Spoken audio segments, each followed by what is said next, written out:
The Game of the Year award goes to...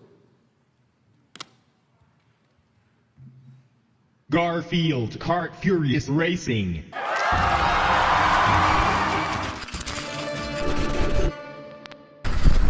2018 was a pretty good year in terms of gaming. Early in the year we got the Shadow of the Colossus remake, God of War, and Far Cry 5, which I would argue, gameplay-wise, is the best Far Cry to date. Character-wise, you and no one else cares who you or anyone else is, so you end up killing every CPU you see, friendly or not. And towards the end of the year we had some bangers like the Spyro Reignited Trilogy, Marvel's Spider-Man, and of course the big boy himself, Super Smash Bros. Ultimate. But what about 2019? Hello everyone and welcome back to GameTalk, where we talk about games. I haven't played too much new releases this year, but I felt like a lot stood out. And when I say best game of 2019, technically there could be an objective game of the year, like Sekiro did win game of the year at the Game Awards. But at the end of the day, I believe it comes down to a personal standpoint. What was your game of the year? Leave it in the comments so I can get more comments to please the algorithm so I can get put in recommended, please. What was my game of the year? Well, today I'm going to go over my top 5 games of this year. Note, this list is my opinion. If you get angry at my opinion, you're about as mature as this person.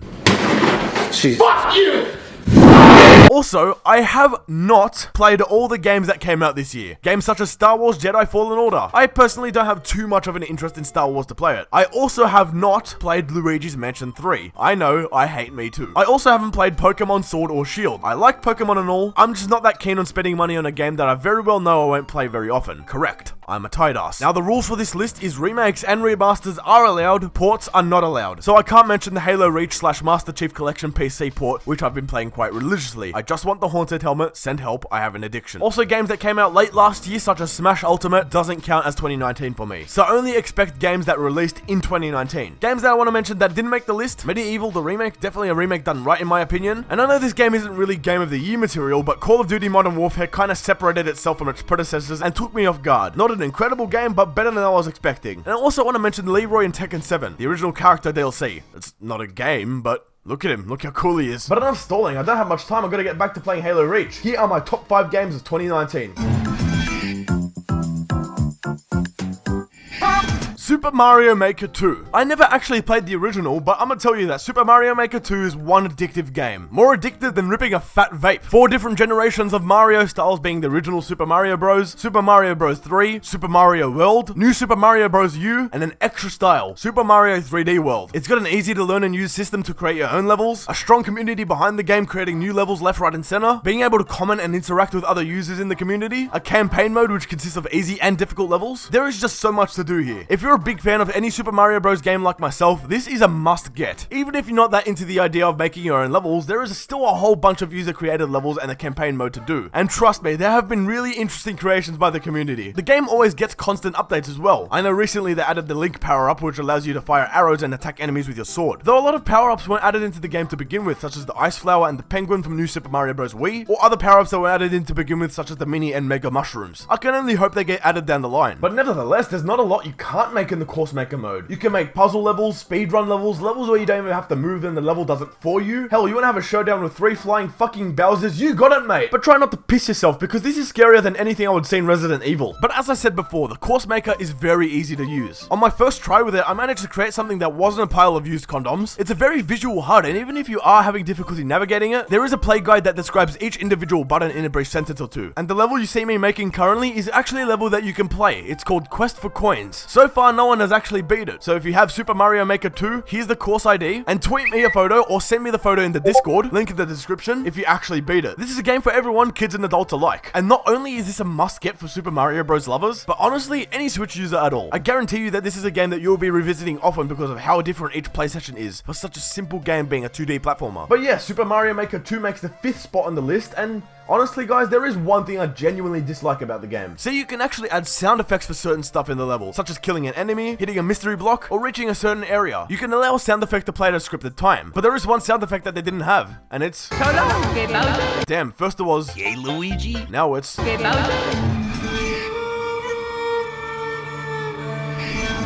Mortal Kombat 11. I'm gonna go out on a limb and say this is the best Mortal Kombat game to date. I still prefer Mortal Kombat 9, but I can't argue. Mortal Kombat 11 is definitely a better game. With MKX, I was genuinely disappointed. It didn't click for me and it felt like a weird departure from its roots. But MK11 went right back in and created not only the ideal Mortal Kombat game, but the ideal 2D fighter. I can't stress enough that this is the best 2D fighter to date. Best modern fighter though?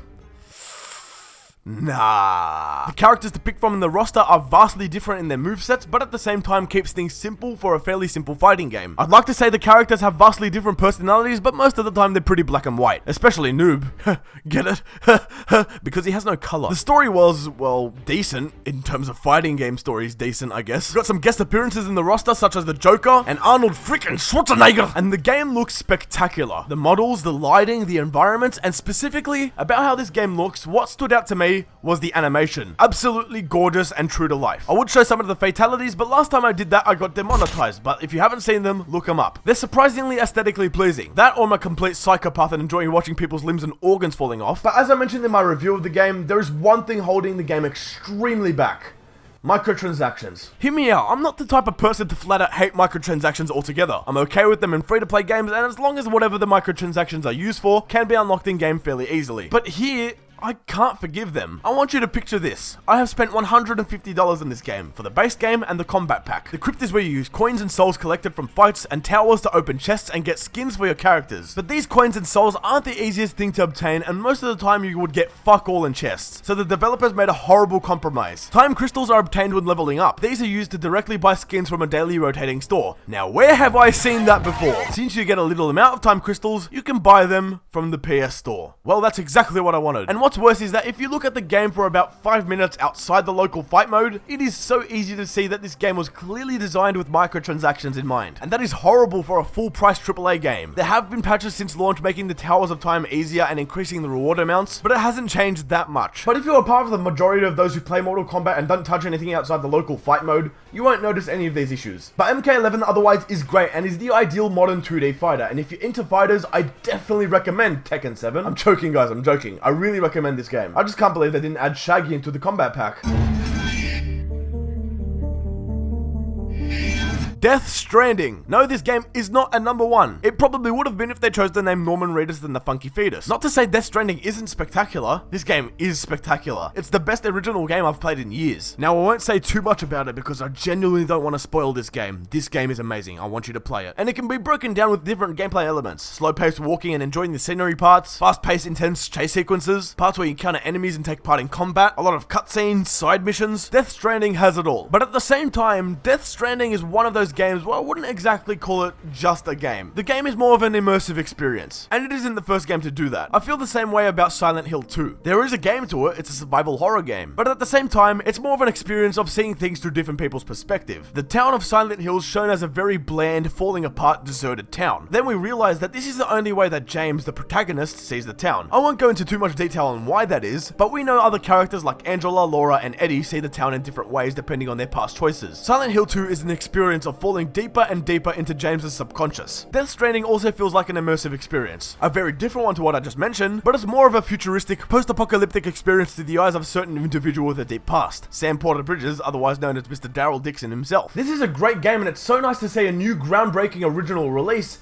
but it has a problem. Various reviewers have said this game is not for everyone. That idea definitely had some negative feedback from the fans of the game, but honestly, after hearing feedback from other people, I can tell you right now that this game is definitely not for everyone. Nothing against impatient folk, but if you're looking for a game with a lot of action to get right into gameplay, you won't find it here. I mean, the title screen shows up about 40 minutes in. The gameplay is mostly slow-paced and very cutscene based. And if immersive, atmospheric experiences don't follow the norm of being a high-intensity action game that doesn't suit you, then I can't argue. The game is obviously not for everyone, but it definitely is for me. Merely for the fact that you can carry the entire Empire State fucking building on your back. And I play this game when I just want to chill and have a good time. It's my go-to relaxation game, and I honestly just love kicking back and escaping into this post-apocalyptic experience with such a great story and direction. But I still will forever hate this game because it was supposed to be Silent Hills, but Konami decided to be human scum as usual.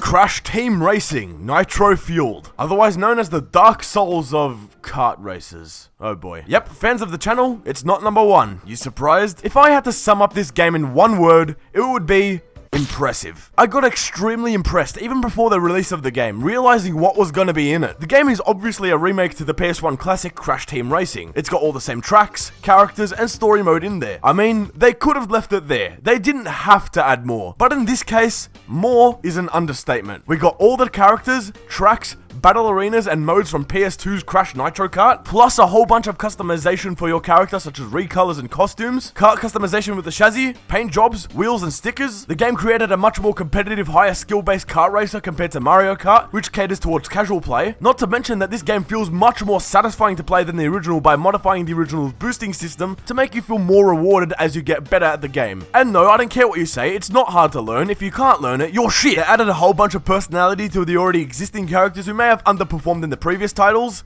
And then there's more. Every single month since the release of the game in June 21st, we've got from 3 to 5 extra characters, a new track, a whole bunch of customization items free of charge. Yep, something you wouldn't expect out of money-hungry Activision. I don't think anyone expected this, but CTR Nitro Fueled has now beaten Mario Kart 8 Deluxe's 42 characters in their roster. CTR NF now has 49 with plans to add more. Any character in the Crash universe that you can think of is in this game, ranging from your well-known ones like Crash and Cortex, to characters from separate franchises such as Spyro, to a character who's made one appearance in the Crash series in a well under average mobile game. Like seriously, who the hell even is this? It caters to every Crash fan out there, and at this point, it isn't the remake anymore. I see it as more of a celebration game. The Crash Bandicoot franchise was well dead for 9 years with absolutely nothing coming out, and the Insane trilogy coming out of nowhere selling a whopping 10 million units on the franchise's comeback. This game is celebrating that comeback, and I've got to hand it to the developers Beanox. Not only are these guys so motivated to add more content and keep this game alive, but these are some of the only developers that actually listen to the fans. Since the first private gameplay demo released, they have been listening to the fans to make the game as perfect as it can be,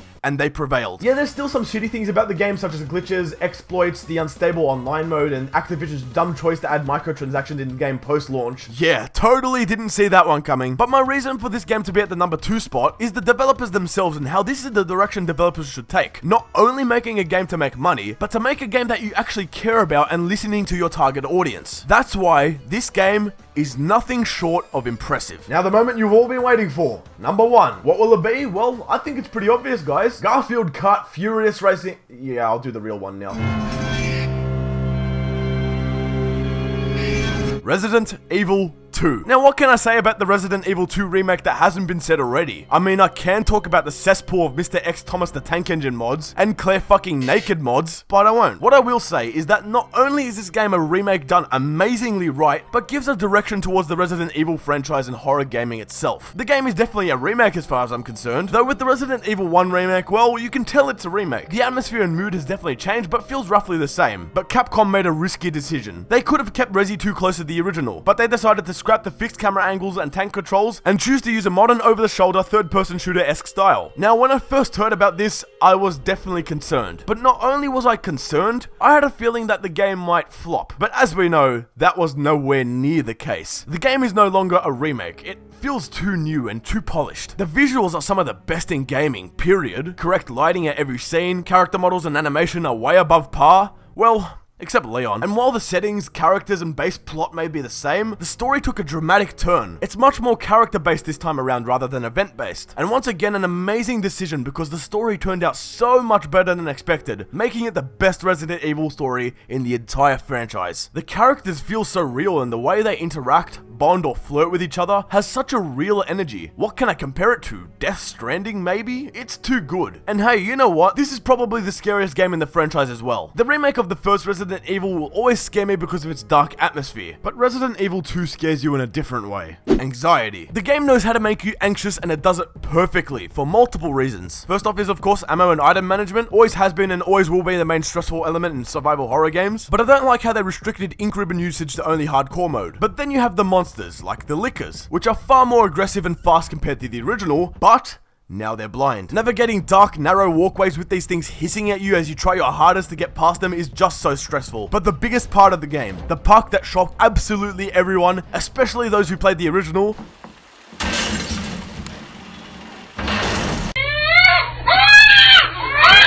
were when Mr. X, otherwise known as Tyrant, shoves the helicopter out of the way and shows up on your first playthrough of the game, which he never did in the original, I fucking shat it. Mr. X simply made Resident Evil 2 Resident Evil 2. The man follows you basically everywhere you go. Those loud thumping footstep sounds are still engraved in my mind because throughout the game, he's basically your number one concern. You gotta make sure you take the right path, open the right door, because if you don't, you might run into him and it could be all over. You can't stop him though, you can only briefly incapacitate him. And I can proudly say he has made history of one of the scariest entities in horror games history. Also, he showed up in my nightmares. Yes, I'm not even kidding. If you make fun of me, I'll get him to fist you. But the thing is about Resident Evil 2, it changed the series a lot. The series took a weird turn after Resi 4 becoming a third-person shooter. But when Resi 7 rolled around not too long ago, it was good, but definitely not Resident Evil material. It felt too much like PT or Layers of Fear. But Capcom with Resident Evil 2 has modernized its roots. This game is a modern take on why we all fell in love with Resident Evil in the first place. This is the direction that Resident Evil should follow, and not with PlayStation revealing the game before State of Play. So that was my top 5 games of 2019. Yep, Sekiro is not even on this list. I haven't even played it, believe it or not. What I did notice about this list is that only one of the entries wasn't already a part of an existing franchise. I'm not saying it's a bad thing, but I hope for 2020 we see more like original games. Of course, if you agreed with this list, smash the like button. If you disagreed,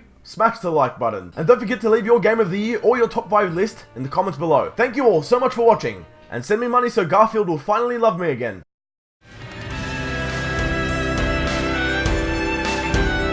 Game of the Year 2020, Fortnite 2. We are back at the outro card, and I'm back recording this at 4 in the morning. Yep, pretty normal time to be awake. If you enjoyed the video, don't forget to give it a like, and also give this video a share if you want to support the channel. If you haven't already, I would recommend subscribing to the channel for more content such as this. Thank you all so much once again, and I will talk to you before you know it. See you later.